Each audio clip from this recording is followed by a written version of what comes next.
Have you tried getting your wife into the sport? Yes, twice. That was terrible. She just hated every moment on the mat. So I decided to, okay, You can't force someone. Don't be in my place. My kids now, even if they are teenagers now, they supported me as well, which is awesome. I had a really good friend over there called Otto, not Otto driver here, with 2T. Okay. And he said, man, you are on no team. Did you think about GFTeam is possible? I said, yes, of course. I live it on the first floor. He stay on the floor exactly under my floor. Right. So I said, man, maybe we are twin souls. I need someone to guide me. Because not because you became a black belt, 300 stripes. When you're gonna fight, when you're gonna prepare for a fight, you must have someone to tell you, oh, here, do this, this, and that. Here, be careful with this, this, and that. Because he knows my game very well, and all this connection, all this crazy thing should be him. And he, of course, accepted the first time. So much love to him. And then we became GFTeam 2015. And that's the most powerful decision I got in my BJJ career. Before that point, my career was like this, right? After that point, I get a huge impact and I became a better athlete, better professor. So I'm still in love with this team. Hi everyone, welcome back to a brand new episode of the MADtherapy Sessions podcast. Our guest for today is Carlos Almeida. He's a Brazilian Jiu-Jitsu black belt from Brazil who's won multiple medals in the sport all over the world. He's the founder of the Carlos Almeida BJJ Association, a member of the famous GFTeam, and also holds a master's degree in Physical Education and Biomechanics. The audio podcast is available on Spotify and Anchor. The links to that in the description down below. Drop a like if you like this video and consider subscribing if you end up loving it. And also don't forget to comment down below your thoughts on the podcast. Till then, enjoy the episode.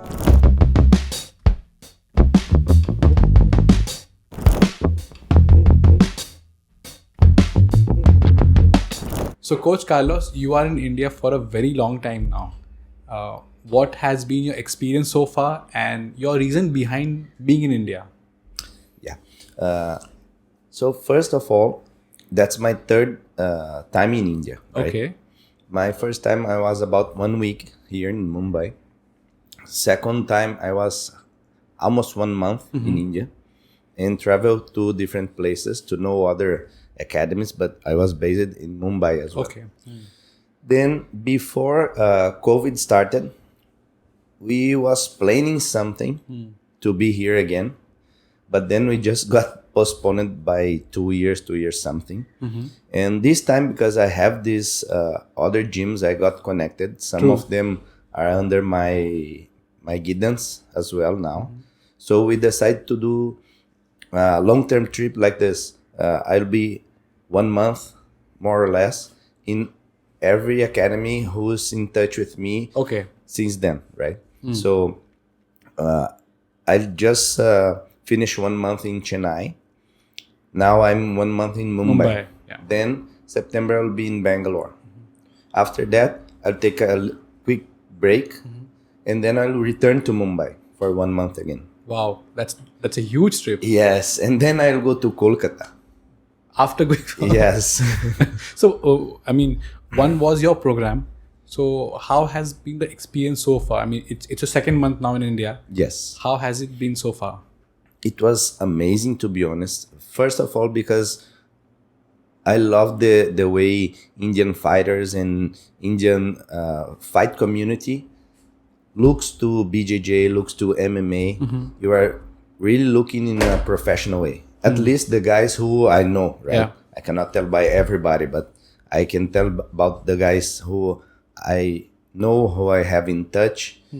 And for me, that's amazing because all of them have quite of same expectations than me to make the fight scenario, MMA, BJJ, no-gi grappling grow on this country. And because you are a huge country, like between 1.5, 1.7 billion people, Right. you can imagine if 2% of the entire population just start to practice BJJ, how huge it will be. True, right? true. So that's my main goal. Spread the word, spread the BJJ knowledge and see what's coming next, right? True. Because I have the best expectations. Plus, I love Indian food. So Very similar to your home country too. In some aspects. not at Not all really? in terms of food, not at all. Okay. Because here you like more spicy, right? Okay. I like spicy, but in Brazil it's just a weird thing. Some guy, oh, you like spicy? How you don't feel? No, I feel good. Also, I have this kind of geek mind, right? Because I have some knowledge about the anti-inflammatory thing about spicy, how it works on our soreness and these things. So I think I like spicy for one reason, and then I add one more reason to eat spicy. True. So you have attached, having spicy food to the whole conditioning of your body and everything like that. Yes. So, if you must have interacted with a lot of fighters. What do you think about Indian fighters and the whole Indian BJJ community?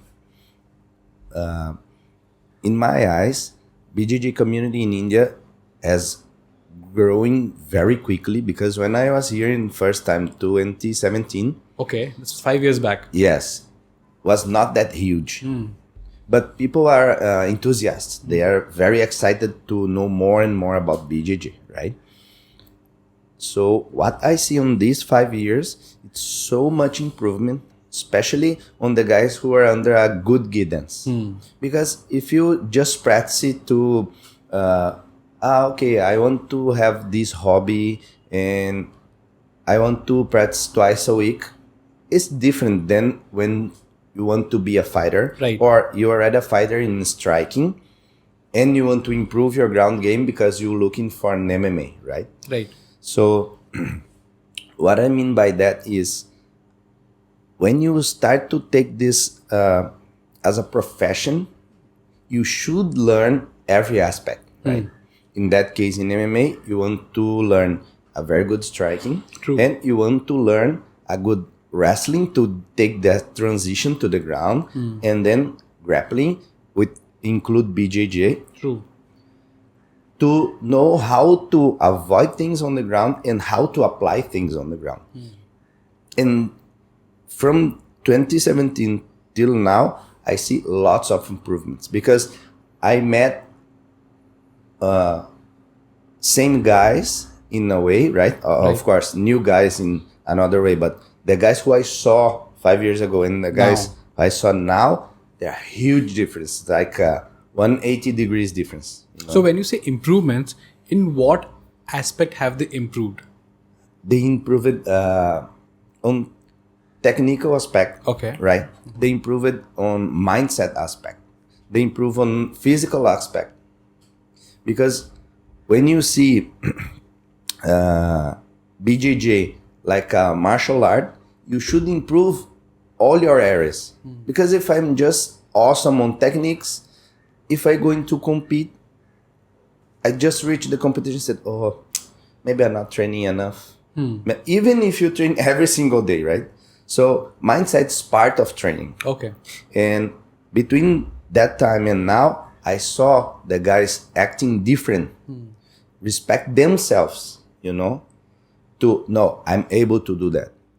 I training to do that. Right. So I'm ready. Just go to the war, And every experienced athlete or coach who I speak to always says the most important thing is the mindset, because a lot of times you have to tap out, a lot of time you pass out, and people have to get used to it. Sometimes you should not bring your ego into it, So that's one. And you, a lot of people call you professor, a lot of people call you coach, a lot of people call you sensei. So how was your transition from being an athlete to a coach? Doc, in my time in Brazil, when I was purple belt, right?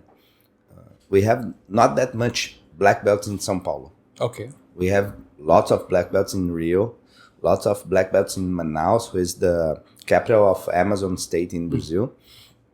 Because that's two places back in the day, they are huge, and people from Manaus just left Rio and go there to teach. So they improve quickly, right? In my area in São Paulo, we have maybe at that time 4 or 5 black belts. Okay. Which is not that much for a big city, right? Yeah. And then when I reached my purple belt, actually when I was 4 stripes blue belt, my professor at that time, he said, see, probably at the end of the year, you're going to get promoted to purple. Okay. So you are doing your PE college. You have some knowledge about body, how body works, how you interact brain and body. Right. And you have this experience. Maybe it's a good idea you start to think about teach jiu-jitsu. Okay. But what he didn't know at this time, when I was blue belt already and I won my first tournament, thanks God to that, I just made the statement with myself. As soon as I can, as soon as I feel able to do, I'll start to teach BJJ. For anyone who's interested in learn about BJJ in any place of the world. Right. Right? So when he said that, I said, oh, now it's time. Then I start to improve how to teach people. Because when you training is one thing, right? When you teach is another thing. And many questions you receive from the students, it's some angle you never thought before. Right. But they see the technique from another point of view. And they expect you to know that. Exactly. So you also improve yourself because of their questions. Right? Because then you start to try to look at the same way they look. And then you try to find the properly answer. To first, to don't disappoint them. Second, to show them it's possible to keep moving forward. True. Long story short, that time we have no internet, right? We have VHS tapes, we have books, we have... That's a different world altogether. Yes, different world. So I just start to get all things I can and start, like I remember I had the VHS tape too. One about the Rio State tournament was huge at that time. Right. And another one, ground techniques from Master Carson Gracie. And I watched that like 100 times, each one. Because when you see that, you said, oh man, today you just type in YouTube or whatever app. It's right there. Yes. Yeah. But at that time, it's slowly, And probably that is why you care about it more. Right now, we know it's right there at the fingertips. So we don't value it so much. Back then, you had to put in that much effort and concentration because, like you said, you had to put VHS tapes and everything like that. So, yeah, please go ahead. Sorry. that. So what I did is that I tried to improve it that much because I know soon I will become a coach, right? Then when I became coach, I just realized that's not enough. Then I start to get some seminars around there because some people from Rio visit us to teach seminars, and I ask them to record 1 or 2 techniques, maximum 3, because of course at that time, again, we don't have that facility. Oh, I'm just gonna get my phone and record full seminar. No, it's not like that. Not possible, right? True. And also you need permission to do that because you never know which kind of technique he'll show, if it's new, if he wants to just people who pay to the seminar to get this. Yeah. So I asked them, and most of them said, okay, no problem. Let me know which kind of technique you want to record. Okay, record, yeah. Then I will repeat quickly and then you record it. I said, okay, fine. Then I start to improve little more. Right. So, that was my question. Next question to you is how, as a coach, how do you yourself keep upgrading yourself? Okay. Nowadays, I talk too much with all guys from my team, right? Because at the end of the day, it's like that, Doc.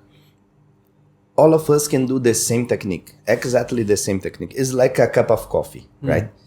I can do my way, you can do your way. Some other friend can do their way. It's always coffee, but we have our own way, our own steps to do that. Jiu-Jitsu exactly is the same.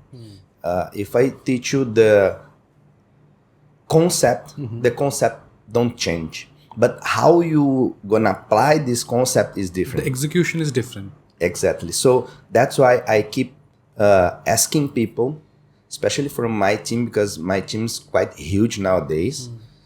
And also some guys who is blue belt, purple belt, sometimes they just make this thing works in a different way because they change grips or they change a little bit the angle.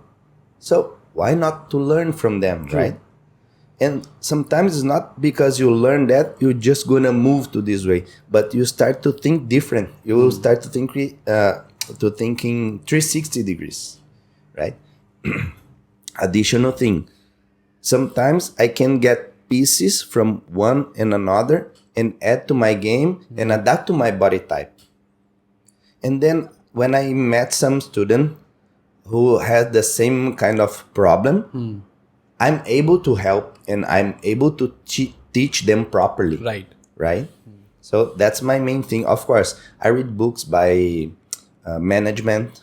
I read books about, because I'm old man, so I like to read books, right? Some guys just get Kindle or something online. You prefer having actual books? Yes, for leadership. Also, currently I'm reading 11 Rings from Phil Jackson, former NBA coach, right? So he got twice championships in NBA as an athlete and 11 by coach. So definitely he has something to teach me, right? True. And you don't know what you might end up learning from someone, and you can apply that when you in a different sport altogether. Yes. So when you talk about coaching, what's one thing you like about coaching and one thing you dislike about coaching? Okay. I will start for what I dislike, right? Okay. I really dislike lazy people, especially if they are athletes, if they are pro or they are about to turn pro, and then they just got lazy for some reason. Because see, you're a dog, and we know not every day we are 100%. Right.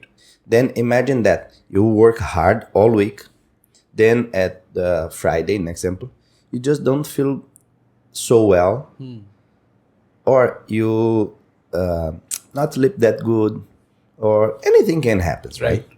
And then you just call to your clients and said, your patients, and said, okay, today I'll take off. See you next week.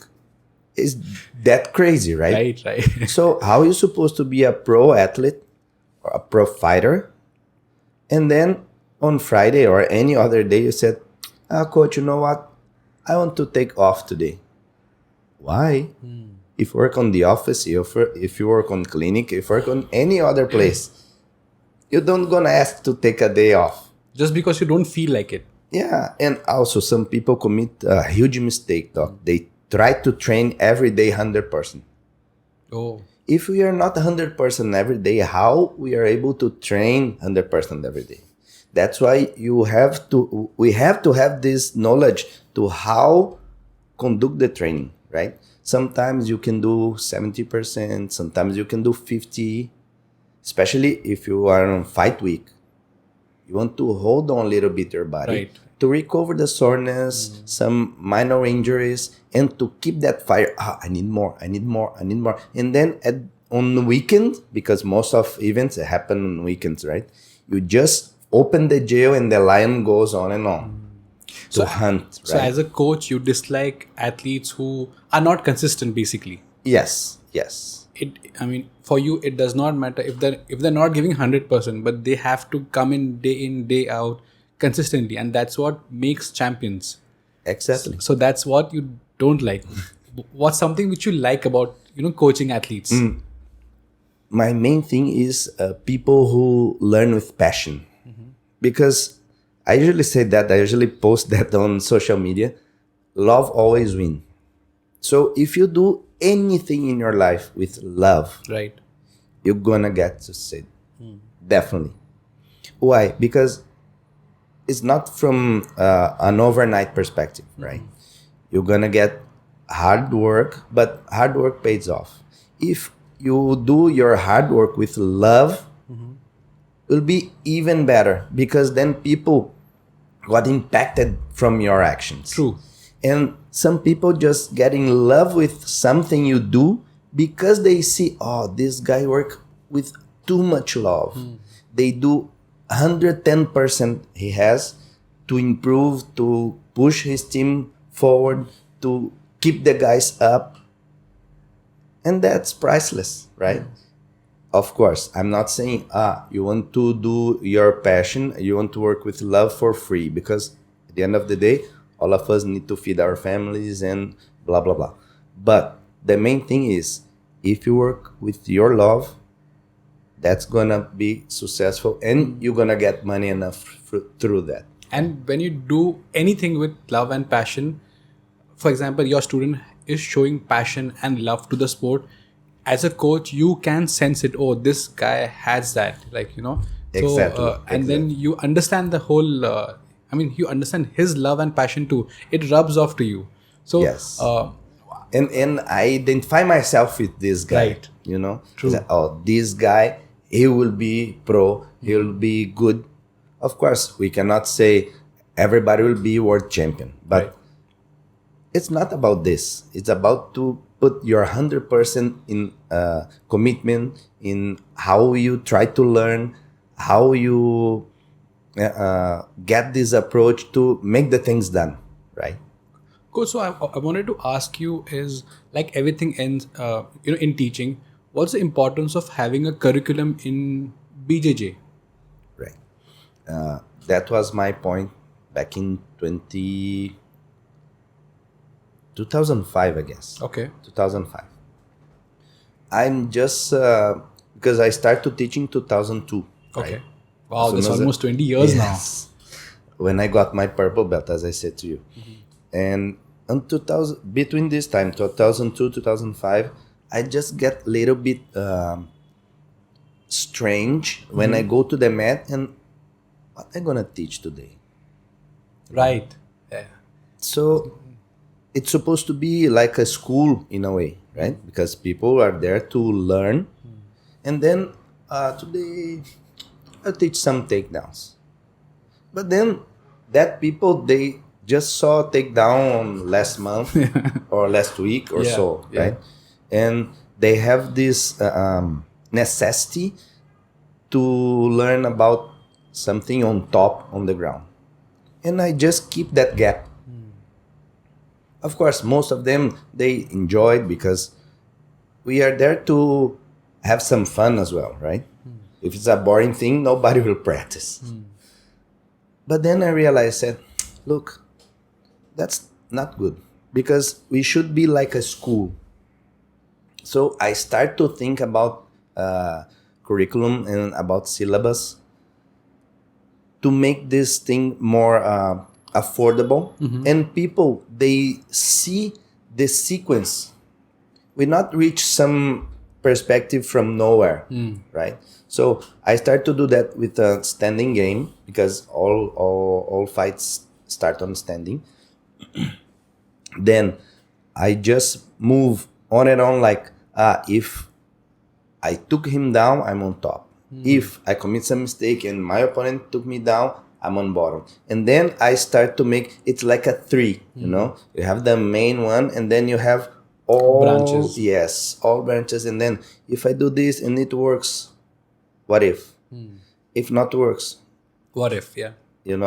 And then I start to build and write it down, because again, 2005, not so many computers, not so many online things. So I put it down on the paper. So if you're doing this since the last 15, 20 years, having a curriculum, you must be having a lot of data and like a lot of knowledge. And for example, when you thought about it, when you started making a curriculum, by now you have a set curriculum, right?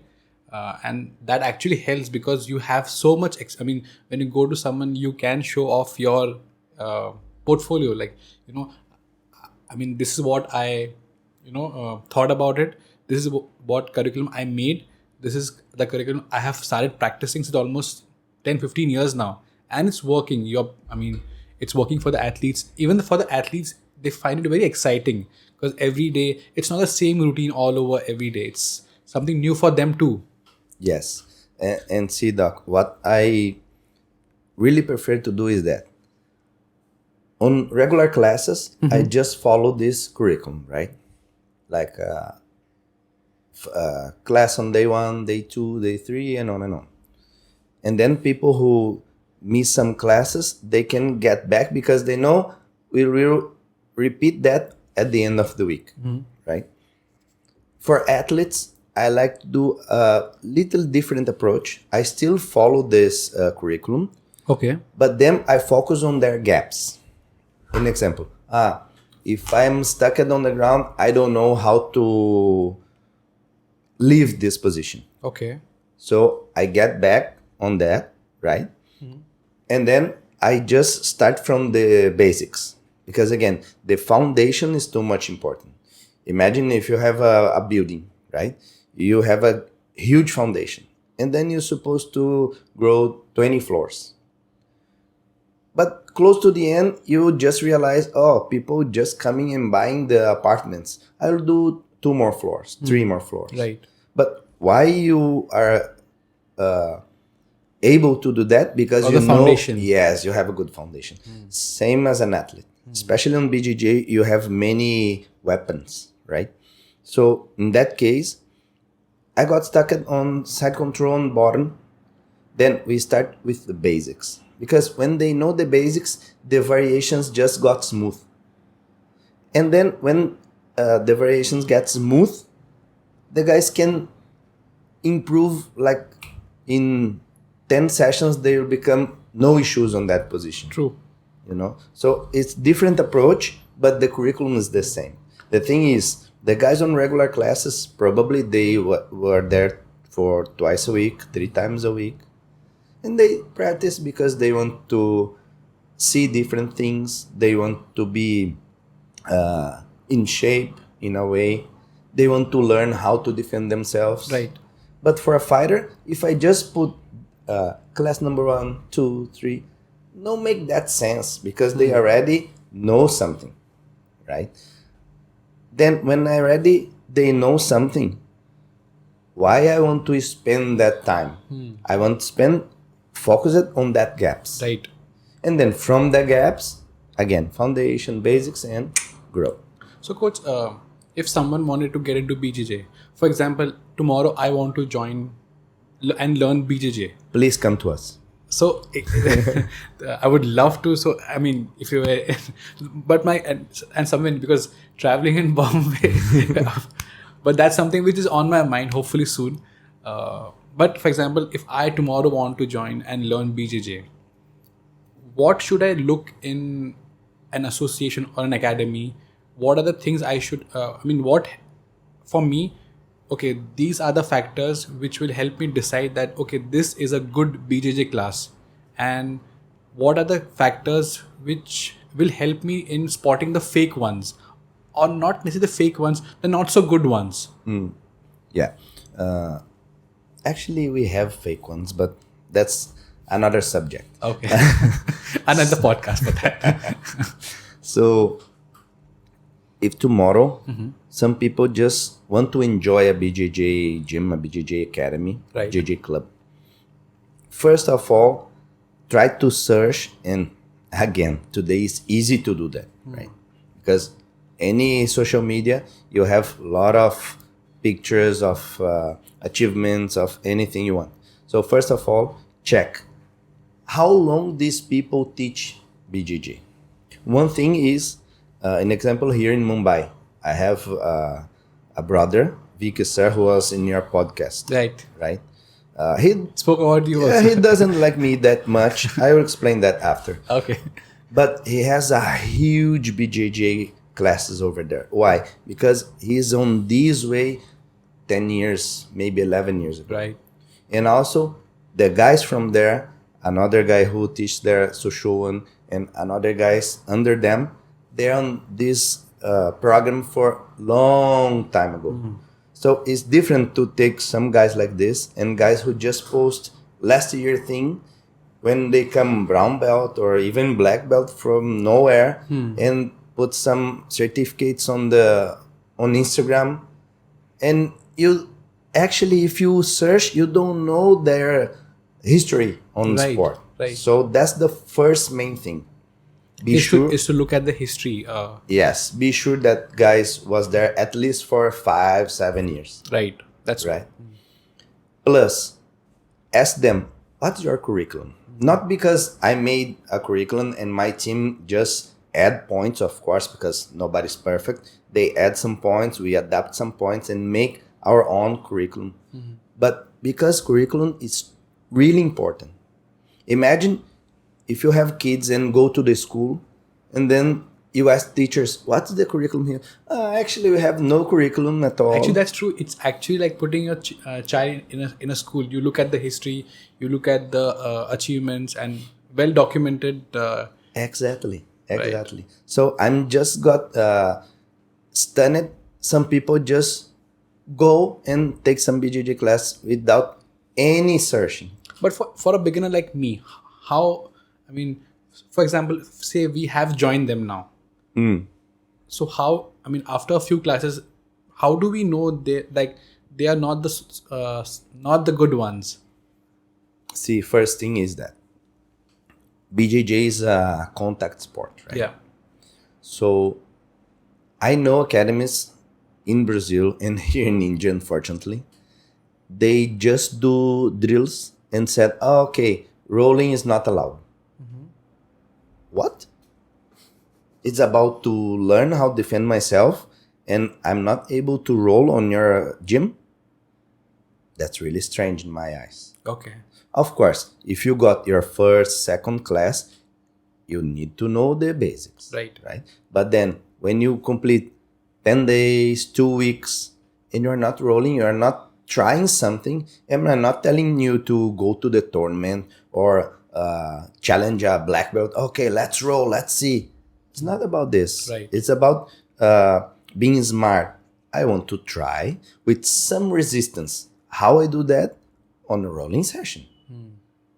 Otherwise, it's just like some other martial arts. People just pretend to fight against the invisible opponent, which is crazy in my eyes. Sorry, guys, but that's crazy in my eyes. The contact, but not so contact sports. Yes. So that's one good thing to realize. If you pass this 10 days, 2 weeks. There has to be contact. There has to be contact. Yes, in the sport. definitely. Plus, history, curriculum, contact, rolling session or not. And then you can ask these people, where your knowledge come from? Okay. Where your lineage come from, right? If they just, they have no lineage. They're just trying to learn from some videos sometimes. But I'm not saying video is not good, but it's not enough. Right. An example, in your area, if you just saw videos how to take a Tooth out. it's not enough, Right. You should try, and then you're going to improve yourself.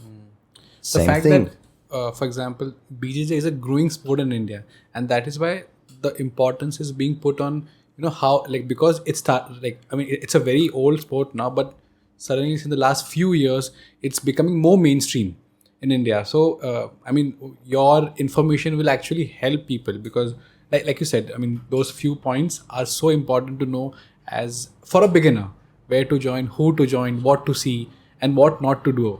Yes, definitely. Because see, some people who's new on the sport, new on the art, they're just there and try to trust that people who wear some belt or something, right? For me, belt doesn't mean anything. Even if you said, this guy is a black belt with I don't know how many degrees. Yeah, but at the end of the day, he's a truly martial artist. I usually say that on my ending sessions on seminars. The most important thing is when you leave the mat, people who look you outside, they want to put you out and said, oh, this guy is a martial artist. Why he is a martial artist? Because his behavior, because he respect any person. Right. From the smaller one to the CEO on the biggest company in the country or in the world, his respect is That's the a very same. good point. Being a martial artist, actually, outside the mat, how you conduct yourself as a person too, it helps you in that. Exactly. And when you can transfer from the mat to real life, to the life outside, you really become a good martial artist. Also because, especially BJJ and MMA even more, you have to get this feeling how to be cool under pressure. Because it's nice to be cool when you are dominating the situation. But when something faces you off and you just took a step back and analyze all these things, get the full scenario, and then has the capacity to know how I will deal with this. That's the most important thing. And without training, you don't gonna get that on the mat. Plus, when you got that on the mat against a guy who's supposed to try to take your head off, right? And you transfer to real life, it's really easy, Yeah. right? Why I'm saying that? Because sometimes people just get scared. Oh, I lost my time. I'll be late on the work, and my boss will say this, say that. Okay, you're already late, right? Sometimes just training. Sometimes you just miss your alarm. True. As we said before, not every day you got 100%. So, but you have this experience to get cool under pressure. So you know exactly how to approach your boss in that case. What you're gonna say. Of course, you're gonna say the truth. But I'm late because I missed my alarm. Is one thing. Another thing is, boss, I'm really so sorry. I'll try my best to not get this affect that much my work again. And thanks for waiting for me or something like that. You own your fault. Yes. Yeah. And it's a different approach for the same thing, right? Same BJJ MMA. When I receive punches on my face or the other guy tried to choke me out, if I just got desperate, I'll tap or I'll sleep, right? So on that way, I see we can transfer this knowledge. And that's a huge thing, especially in the crazy world we live in nowadays, right? Everybody needs something for now. Yeah. They don't have patience to wait 5 minutes, 10 minutes, sometimes one day, sometimes 1 week, right? But when you fight, you know you don't gonna get this quickly. Yeah. You want to prepare your techniques, and then you conduct the situations to reach that goal you want. Right? So, how did you get into BJJ? It's a funny story, actually. I always a short person, right? I'm 165 centimeters, I guess. But I tried to be a football player in Brazil. Okay. It's a common thing over there, right? It's like cricket in India. Yes, definitely. And I usually start to make SNC with 14 years old because I realized that's important to keep trying, to keep that career happens. As soon as I reached 17, I saw maybe it's not running that way I expected. But I keep SNC anyways because I feel good, right? And one day, I just left the SNC club, and maybe 2 blocks after that, had the Judo and Jiu-Jitsu Academy. But I never noticed that because I just pass around and go to bus station, right? Yeah. And then somehow I just looked through the window and I saw a really thin guy submitting a huge guy. Both were blue belts at that time. Submit him in an armbar. And I saw, maybe that's for real. Okay, never mind. Next day I was there, check again, but nothing happens because classes there was only Tuesdays and Thursdays, right? Of course, I didn't know that. And then on the third day, I saw again, I said, oh, that's my time. I go inside like this, right? So scared and ask. Then the coach over there said, here we have a class on Tuesdays and Thursdays, blah, blah, blah. You come try. If you like it, then you want to have a gi. Explain me the basic things, right? Then on the next Tuesday, yes. Right, you went for it. I went it. Then I said, now I will become a fighter. And then he just gave me the basic stuff to do, right? As I said, first class. And did you enjoy it the very first time you did No, it? I hate it, actually. Because I just did hip skips and some kind of solo drilling, Because, again, it's first class. It's not that much you can do on the first class, right? Nobody will fight to each other on the first class. So I just hate it. I said, man, I'm supposed to become a fighter now, And On day one. Yes, but on 17 years old, you don't know how these things works, right?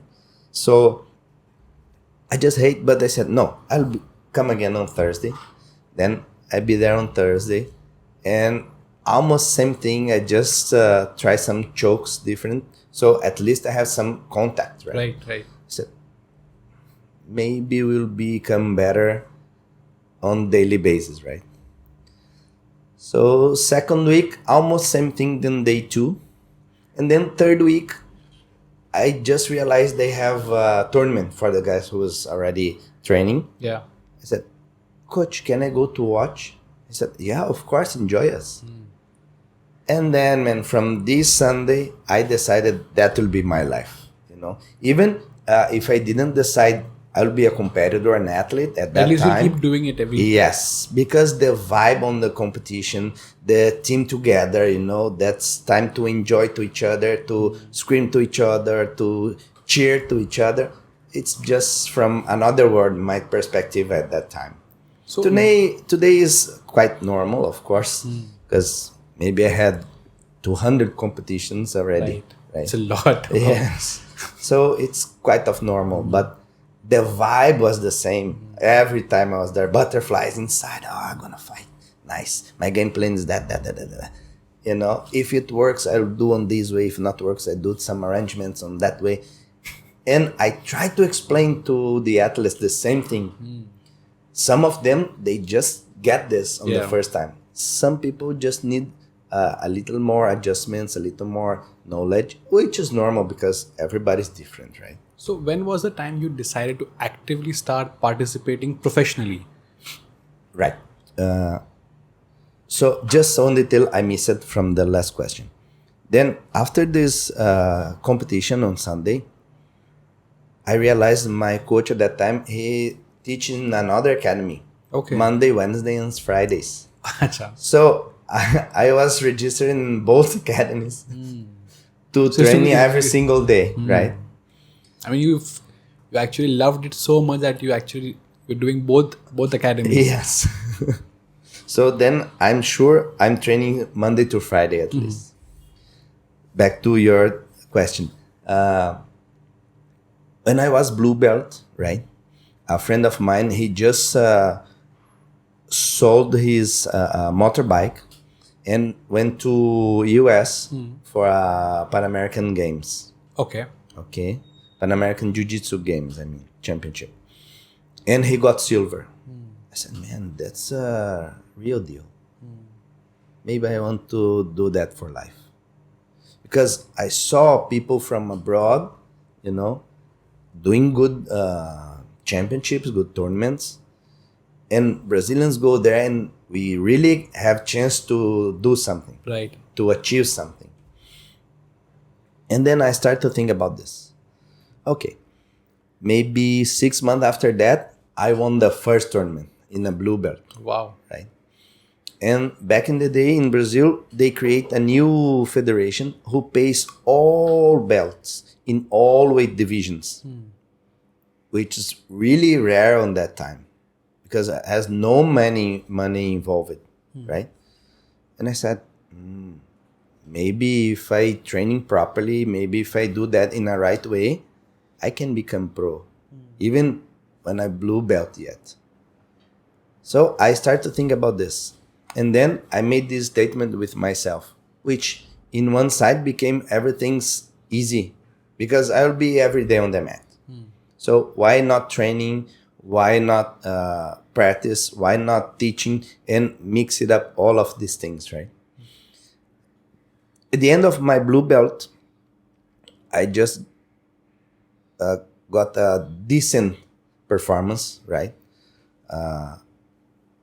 And then I just moved all my way to become professional. Yes, in BJJ. So, in your journey as an athlete, I mean, you're still an athlete, but during your early days, according to you, what was one high point of your career when you were not a coach and one low point of your career when you were only an athlete?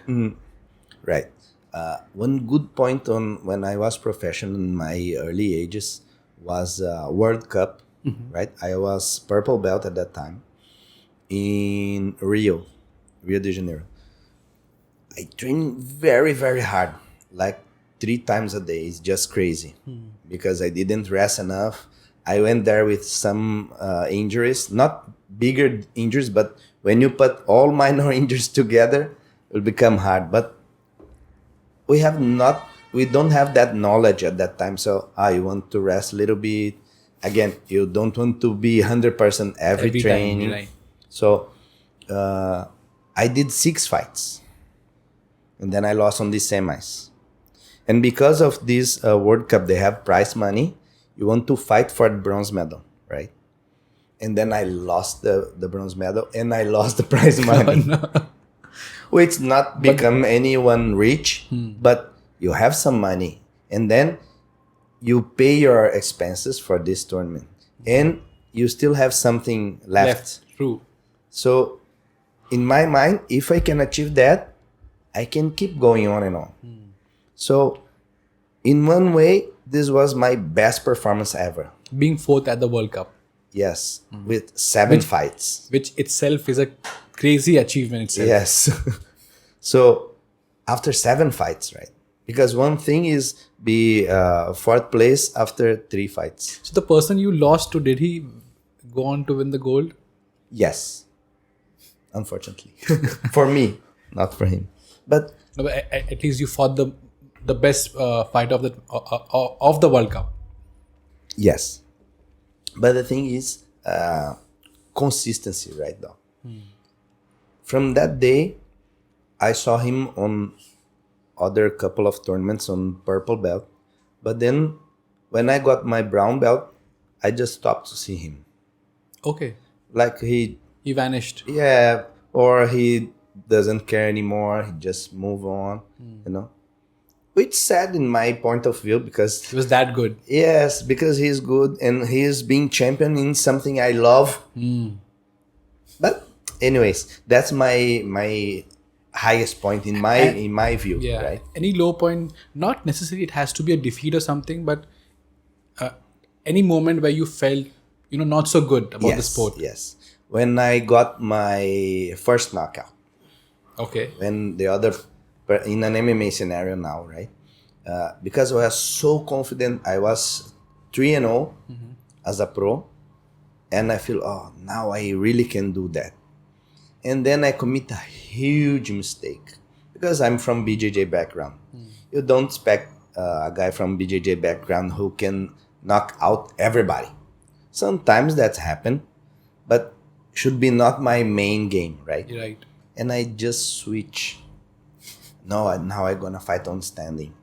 And then in 2 minutes something, the guy just put the cross and I falling down like. Do you have any memories of it? No. See, it's so weird. I remember the time when I was coming to the cage, the referee is checking, pass some Vaseline, and then I don't know anything. Right? Some people said because it's too quickly, right? 2 minutes, it's quickly. And then your brain just cut off. But I saw videos after the fight, And I really didn't remember anything who happens inside the cage. Even the announcement, even even when we approached the referee on the middle, I didn't remember anything of that. So it's not about defeat, but it's bad because I feel something like I was not with my humility on the right point, right? I just thinking I'm something I'm not was. Right. That's my point. But I learned from that. That's a good point inside the lowest point, right? So in your whole like BJJ career, how important has been the support of a family? Because I speak to a lot of athletes and some have the support of their family, some don't, some have gone against it. So how's it in your case? Was your family supportive back then, and what about right now? Okay. When I started, my mom just got freaking out, right? Why are you doing this? You're gonna hit people, you're gonna do this, you're gonna... No, mom, it's not like this. I tried to explain her, but it's so hard, right? My dad just said, oh, you feel happy to do that? You feel that's a good way? I said, yeah, I feel that. So try it. If you feel that's not good way, if you're not feeling good, promise me you're going to stop. That's his concern, right?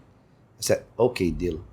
And then he never talks to me to stop it, yeah. Because he saw my passion. He saw all my commitment with this. Not because, Doxy, it's not because I'm better than other people. It's just because the way... Makes you happy. Yes. That's the way I want to live my life. With commitment, with the things I love, and do most passionate thing I can do, right? In example, I love dogs, right? So if I saw some street dogs and people are hating them, I will stop and I start to argue with people.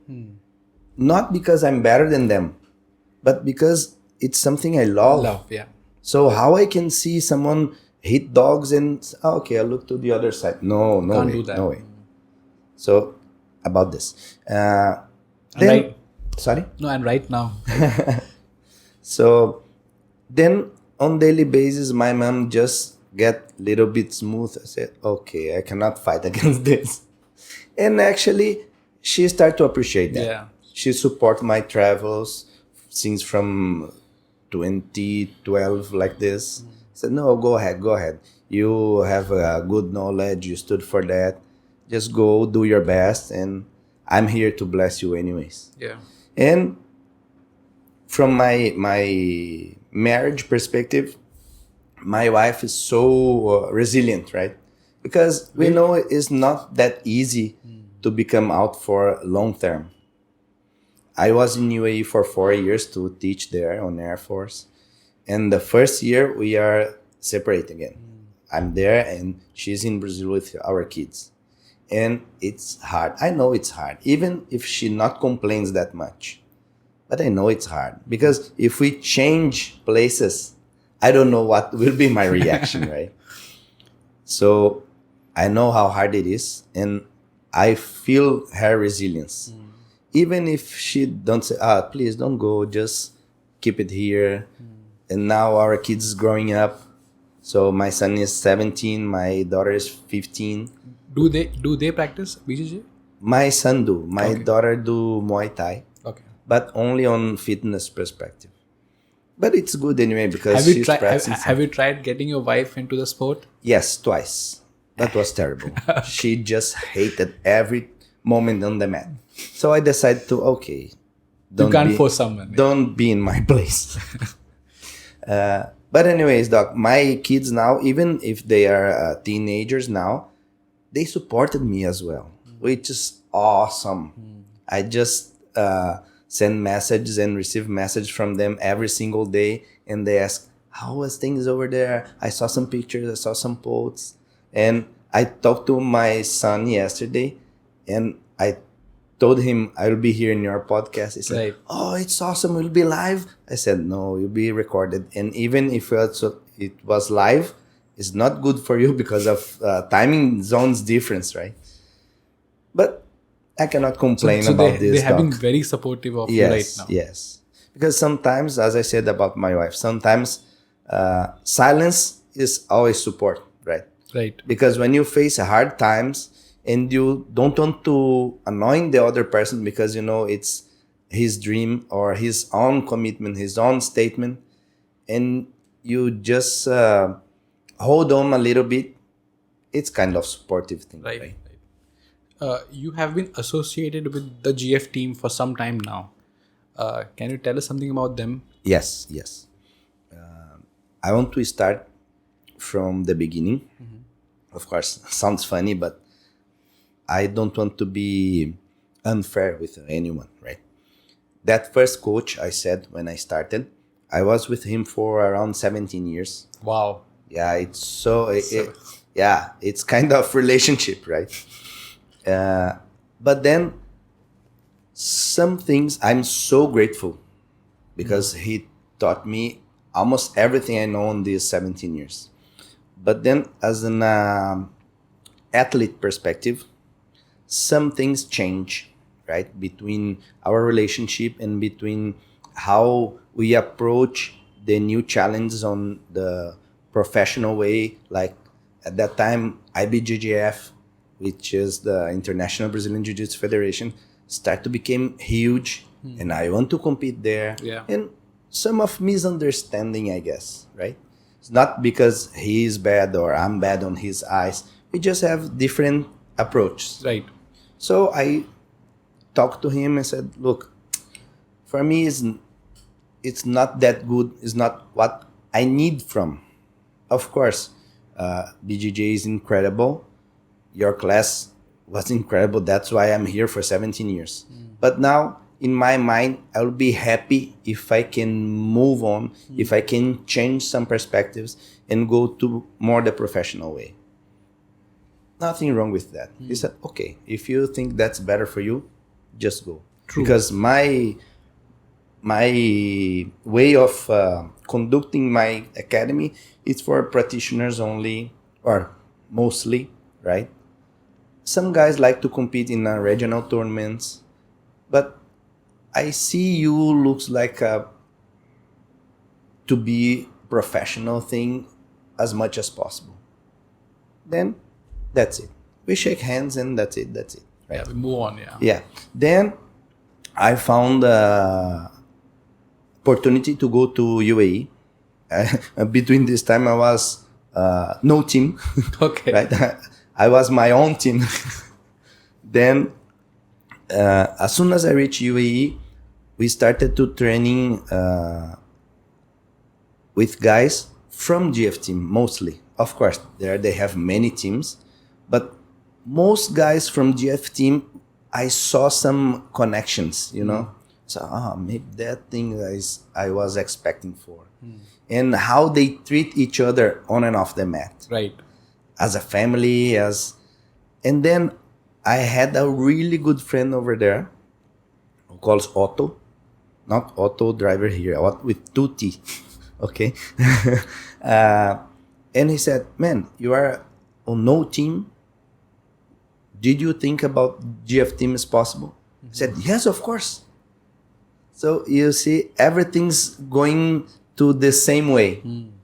And then I asked, because then I found another professor over there who was really good friend of mine.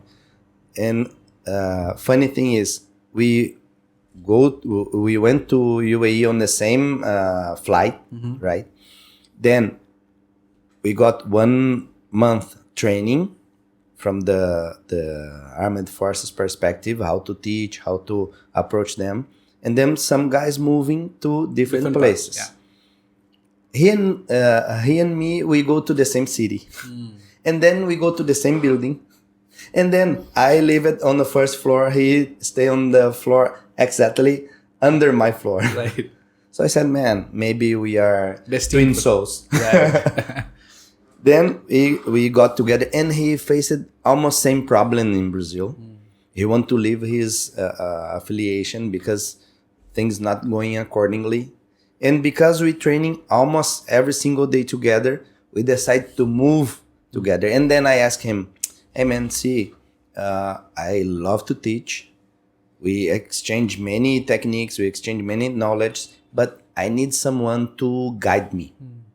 Because not because you became a black belt, 300 stripes. When you're gonna fight, when you're gonna prepare for a fight, you must have someone to tell you, oh, here, do this, this, and that. Here, be careful with this, this, and that. And because he knows my game very well and all this connection, all this crazy thing, right? I just felt should be him. And he, of course, accepted the first time. So much love to him. And then we became GFTeam 2015. So 7 years now. 7 years now, yeah. And that's the most powerful thing, most powerful decision I got in my BJJ career. Because from that point, before that point, my career was like this, right? After that point, I get a huge impact and I became a better athlete, better professor, better mindset prepared. I just see improvements. So I'm still in love with this team. Because when I was searching for GFTeam, like you said, there are a lot of different countries and they have a lot of different groups in different countries, which is amazing to see. Also, you have your own Carlos Almeida Association. Yes. What is that about? See, when I was in UAE, I felt that guys in Brazil and the guys who I can approach to my lineage should be under the same flag, right? Right. Because then we can do some... you have something common between everything. Yes, yes. So at that time I have Brazil, I have UAE, and I have some guys in Pakistan, right? In Islamabad. Then I saw things like this. If they represent something, why we not call this our association? Because as I said to everybody, it's not mine association. Right. Have my name, but it's our association because who makes this happen is them, not me. I'm just one person, right? There are hundreds of persons. Right. So actually we have Brazil, we have some guys in Pakistan, we had guys in Afghanistan, but unfortunately currently this sadly situation, they are on hold right now. Okay. We never know what's gonna happen there. Understandable, right? yeah. Yeah, but as soon as they can return, I'm truly open to them, right? Of course. And here in India, we have Vicky Sir conducting the kids program. Follow that curriculum, that syllabus we're talking about. We have Vinesh Nathan in Bangalore, also under our association. And Shiba in Kolkata. Okay. Also same thing, right? Dealing this syllabus, this curriculum. And probably we have some good news coming from Chennai in few days. Okay. Hopefully. And I have a black belt in Portugal right now. He said he wants to start classes there. So for me, he was my third black belt, I guess. So for me, he's already in association, even before he started to doing classes there, right? But the thing is, he's not teaching yet. Also, Portugal just got this hard COVID situation. So when he reached Portugal, it was October 2019. Then when he started to working on that way, everything shut down. So I told him, man, it's hard, but try to find a regular job now. Most important thing, you feed yourself. Right. Then now things become smooth. And then he started to think about teaching at evenings, at least thrice a week. Sounds good. Because then he can improve and who knows, in the near future, just turn to full BJJ Academy work. Any plans to expand in more cities in India, which you would love to? Yeah, I hope so. I hope so. But the thing is, I just think it's not fair. I come to you and said, hey, come to my affiliation, come to my lineage, right? That's not what you want. Yeah, it's silly to do, right?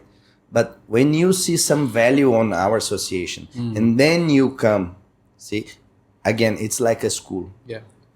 The principal don't come to you and say, okay, put your kids on my school. No, you follow them somehow and then you think, oh, that's a good idea. Then I want to check.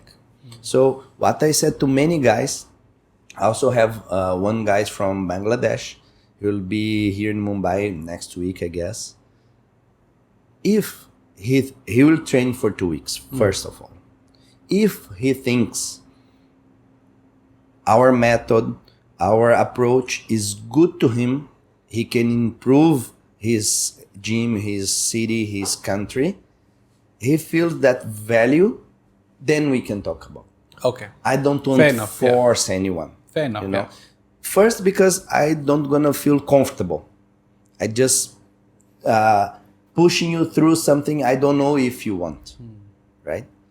Secondly, because when some people approach you, you can have an open talk, right? And then they try it first, and if they think it's good, then they can enjoy. You mentioned Vicky Sir from Mumbai. So, I mean, he had come to our podcast in season 1, and I saw a lot of back and forth happening between both of you all on Instagram.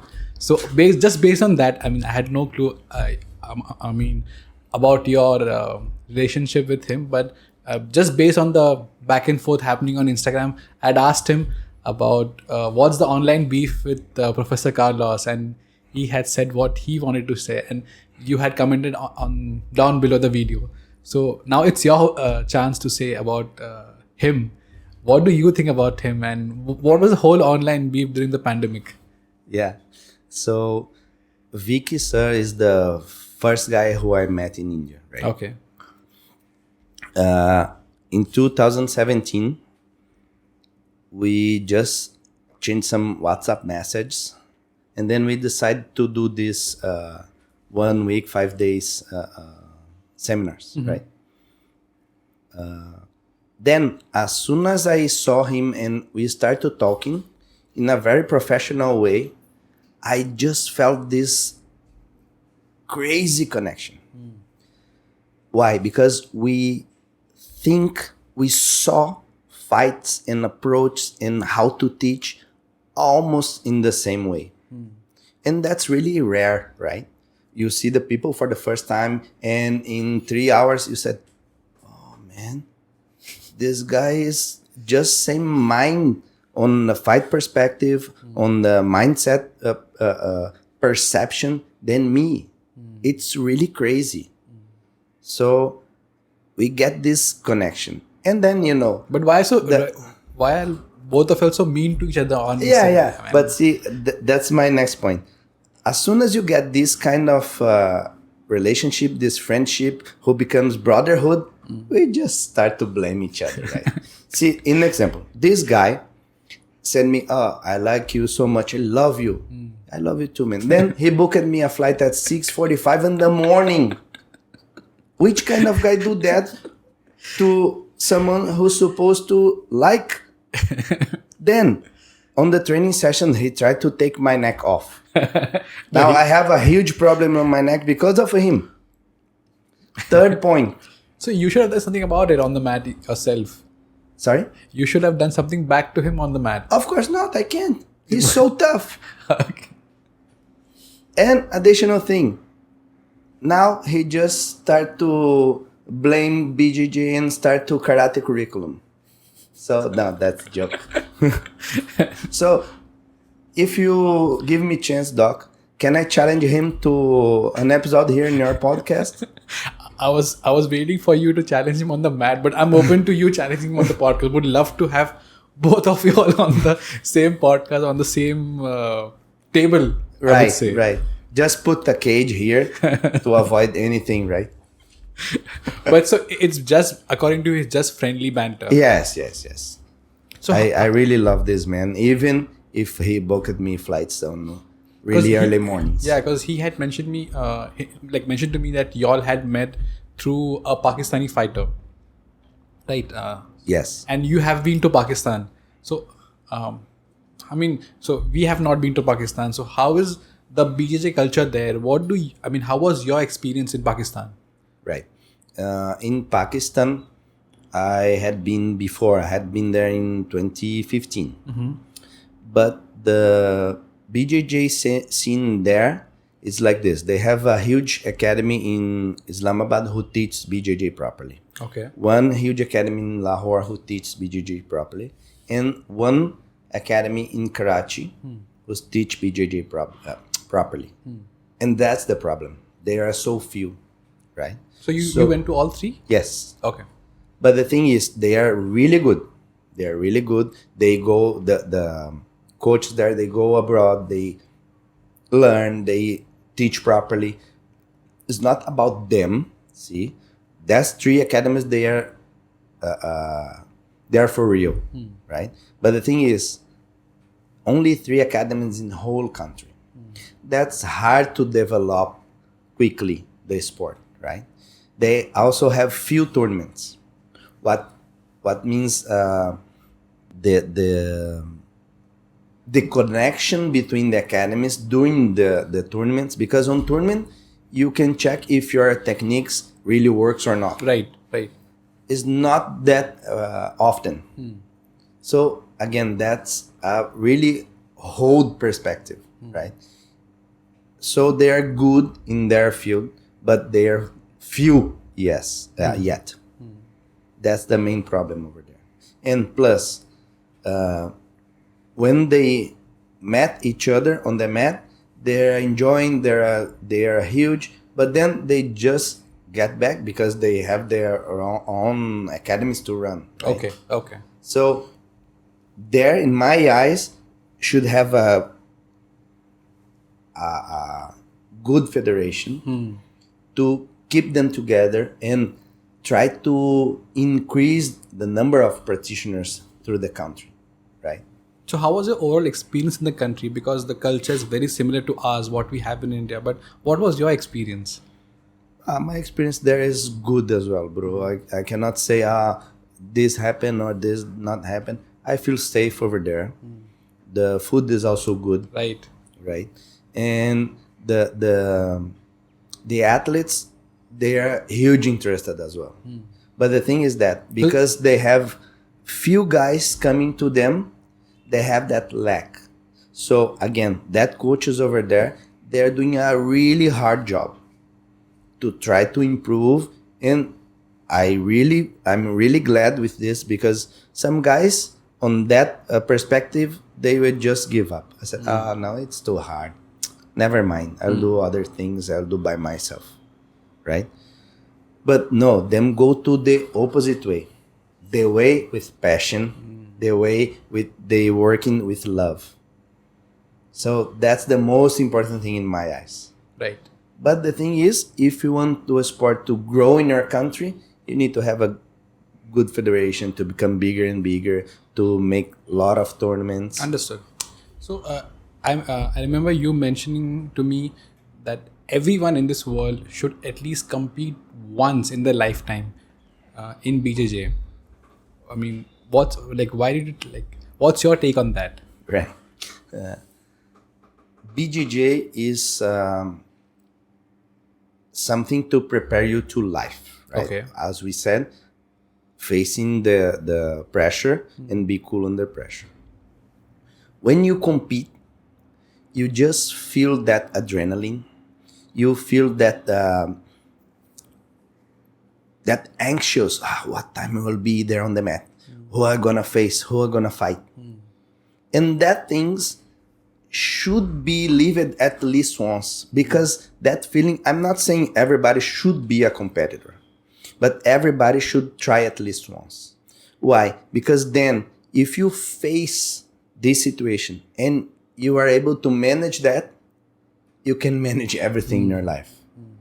Because even me nowadays, after maybe 200 competitions, when I went to the warm-up area, I feel butterflies inside. because I'm just excited to be there, to see how it works, to see if the techniques I think I had improved, it's really improved. It's really gonna works, right? And then from that perspective, some people just gonna get in love with this. And they'll try to compete as much as possible, even if they are not athletes. But if in Brazil, we have practitioners who work 9 to 5, then they went to the evening class, and they compete at least once in 3 months, once in 2 months, which is awesome. Because they have this fire inside, they want to put that out, and at the same time, they know, oh, that's not my profession, but I can handle that. I can do 2 minor tournaments. I can do some quite of hard tournaments. Then I prepare myself properly if I have 1 month vacation or leave, something like this. And from people who said, oh, that's not my thing. I don't want to compete. But if you try at least once, you know what that feels. Because see, life's too short. In my point of view, life's too short. If you just deny things who put you out of your comfort zone, Right. you're not prepared to live your life. Like right, you said it very correctly. BJ prepares you for life. Before we let you go, you also have your own podcast called the JJ Cafe Podcast. Yes. So I wanted to know, why did you start the podcast, and what do you mean by JJ Cafe? What does it stand for? Yeah. I created the podcast, Jiu Jitsu Cafe podcast, during the pandemic because I was about to get crazy.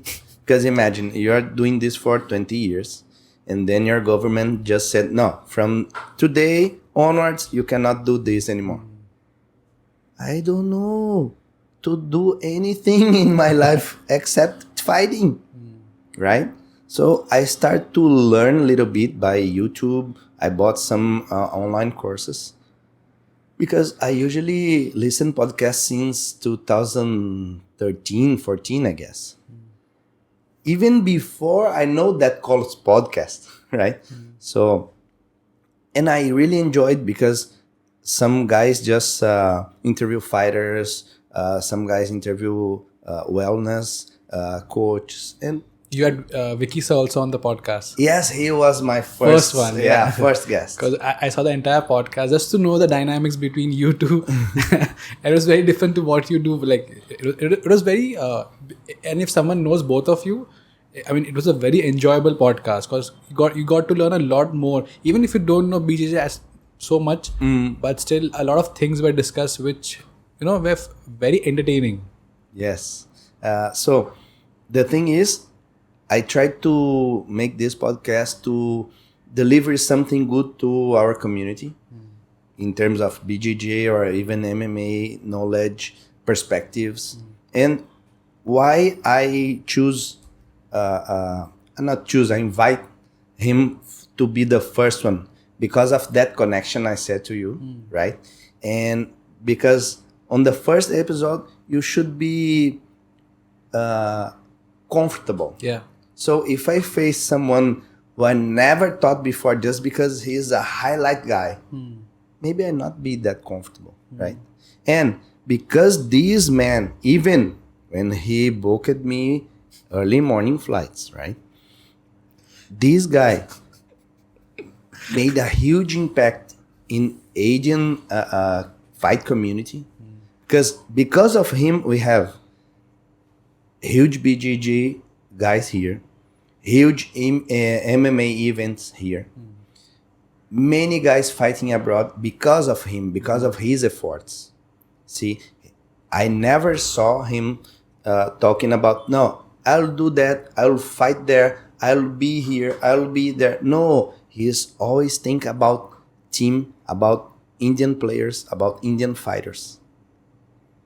Amen. Even if I get these jokes with him, which kind of guy is that who people in India don't give that much respect? True. In one way, I'm feeling very blessed to have this guy in my life.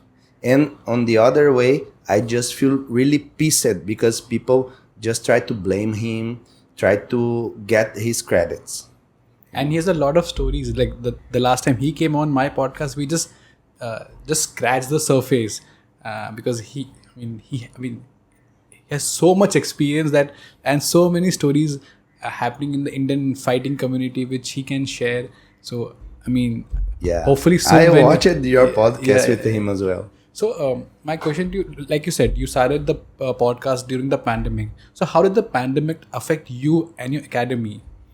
Unfortunately, 3 months after pandemic, I should shut down my academy. Oh, you shut it down. Yes, unfortunately, because the landlord just want to keep receiving the rent. Right. He's not open. At least this landlord is not open to do some deal and wait a little bit to receive the full amount. True. Which not works for me, because on the beginning I was thinking, okay, that will be like 2 months at maximum, and then everything's become normal. It was so long. Yeah. Yes. So I just shut down, and then I talked to my brother and said, see, you are feeling some hard times as well. Shut down yours, and as soon as possible we find a middle point, right? Because we are on opposite ways of the same area. We try to find some point at the middle or almost middle and open together. Will be not easy, but will be not so hard, Right. to keep this thing working. A lot of people, a lot of academies had to regroup, rechange. It was tough. It was tough for everyone. But going back again on your podcast, you have done 25 episodes, and I'll admit I don't know most of them, but when I Google them, they are all legendary BJJ fighters, and I think you should continue it more because for people who are very enthusiastic about BJJ, you interviewing them is like a gold mine. You get through your podcast, we get to know very famous BJJ fighters, their techniques, which will help the BJJ community all over the globe. One last question to you is: you are a black belt since a long time, so how does it feel to be one? Because I have not come across. You're the first black belt in BJJ who have come across. So I wanted to ask you that: how does it feel? I want to be. I don't want to be silly, but it feels good in a way, because see, when I put my head on the pillow and I said, "Man, I achieved something in my life," right? The same guy who was starting that in 1998, and just thinking about how to fight and how that can become a career, and then turn to MMA, practicing some striking, but never deny BJJ. One time I tried to deny, then not good things happen. So I achieved something. I'm proud by myself on this way. But in another way, I saw so many young savages coming. And I said, man, I want to keep going, right? Because again, belt doesn't mean that much if you don't use that to impact people's life in a positive way. And who knows, one day some people said, oh, this guy was a black belt for I don't know how many years, and he just tried to spread the art through the world, and in some way he got successful on that. That's You want to be known as that person. yes. Do you feel added responsibility, or because you're a black belt? Doc, I don't feel a responsibility, not because I don't know how to deal with this kind of responsibility, but again, because I do that with love, I don't feel that's responsibility. Or I feel that it's Pressure? enjoying time. okay. See, even when I was, I don't know, maybe 50, 60 people watching me doing something or teach something or fight in some event, I just feel That's the part what I love. The sport what I love, the sport what I want to become good in life. People are just trying to enjoy from their size to saw something, right? So, I mean, of course, I have that responsibility, but I don't feel this thing as pressure over me. I don't feel, everybody's looking to me, what they're going to do now. Because it is what it is, right? I love and I do what I love. That's good to hear that you enjoyed yourself. Yes. So we come to our last section, which is a new section where we ask you rapid fire questions, and Perfect. You should answer it as fast as possible. Let's do this. The best advice you have received? Never give up. Okay. By A black belt from Rio, who I didn't see for so long time, but he's still on. I saw him on social media. That has stayed with you, that advice? Yes. Your favorite Indian city? Mumbai. And why? Because here is the place I met that guy who's supposed to like me, but I know he hates me, right? And this connection we had, it's so amazing. I cannot describe in words, right? Imagine that without BJJ, probably I'll never be here. We would have never met. Yes. And I'll never met Vicky Sir. True. So when I said he's my brother, it's because I feel that from inside, right? And that's crazy. You actually start loving a city because of one person. Yes. Your favorite BJJ move? It's hard. Maybe tool holes. Okay. Any reason why? Because most of people, they don't know how to defend properly. And because I have kind of short arms, I'm able to get this quickly. So I love tool hooks, heel hooks, all these things on lower body, knee bars. But I think tool hooks is my favorite one. Okay. Currently, who's your inspiration? Can be a non-BJJ guy also. You just have hard questions, huh? No, I thought about it because you have done everything in your sport. So what was, those are the questions which I want to also personally know. I guess the person who's impacted me much was probably Michael Jordan, I guess. Okay. Because his relentless mindset, he has no excuses. He's so competitive. I think Michael Jordan. Okay. Good answer. Your favorite BJJ fighter? Roger Gracie, by far. Okay. Any particular reason why did you like him? Because he makes the basic works. In a world championship as a black belt on open weight division. He not just, but he do the basic things and that works pretty well. And he submit other fighters and seems like, that's so easy, right? Why? Because he has this foundation. Right. Your favorite belt color as a fighter? Blue belt. And why? Because I spent 4 years on that blue belt. And I got mature in BJJ on this belt. Okay. I left from a BJJ practitioner to a BJJ athlete to a pro BJJ athlete. And right after that, I start to teach. Okay. So that belt means a lot to me. A lot of memories also. Yes, because of a lot of memories. One thing you miss about Brazil the most while traveling? Açaí. You know what açaí is? I have no It's idea. a fruit from Amazon, purple fruit. And I can eat that all day, man. Definitely. You should post, when you go back, you should post it so that we get to see what it We'll looks do that. like. If anyone, say like me or Vicky Sir, plans to visit Brazil tomorrow, 3 places they should travel according to you. Cities or spots? Cities. Cities, okay. Rio, because all BJJ roots is from there, right? São Paulo, Okay. Because it's my place. And Curitiba on down south. Okay. It's the capital of that state called Paraná. Is the best city in Brazil to live. So you could enjoy the quality of life over there.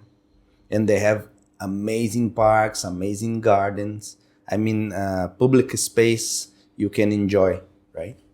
And amazing coffee shops. That's about it from my side. We also got you a special customized mouth guard the last time you mentioned, and then we made one for you. So I mean, you can have it and you can try it yourself. Oh, awesome! I mean, can I show to the camera? And you can wear and have a look. It's customized according to your. Yes. It's perfect. I'll try. Huh? Yeah. I mean, it also amazing. It's fit properly. Yeah, you can. I mean, it will still take a good couple of days for you to get used to it. But once you get used to it, you can even do a pot. I love it. Now you can go full on with Vicky Sir on the mats. Yes, I can't wait to that. So today at evening, I use that and I'll beat him. Be ready, guy. It's an honor and a privilege to have you on this podcast. So thank you for taking out. I mean, you have a crazy schedule. You're visiting a lot of cities. Even in Bombay, you have a crazy schedule with, your whole training and everything. But still, you took out time for this podcast. We're blessed to have you too. So thank you.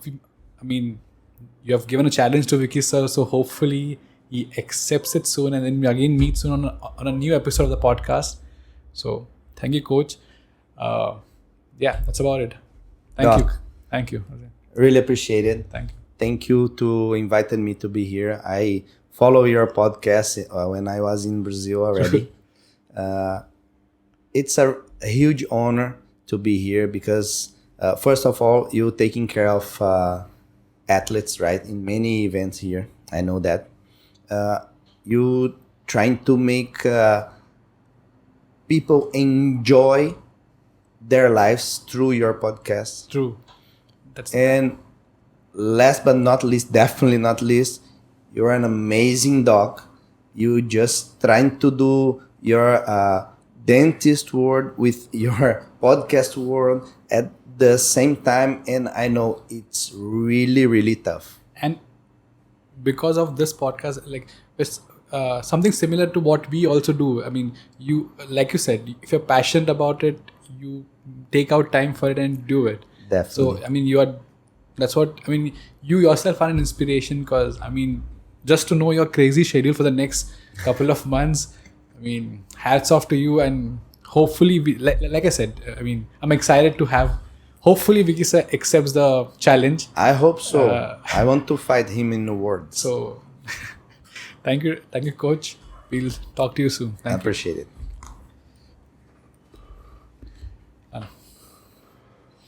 It was the longest podcast you have done on the 1.5 hours. Yeah.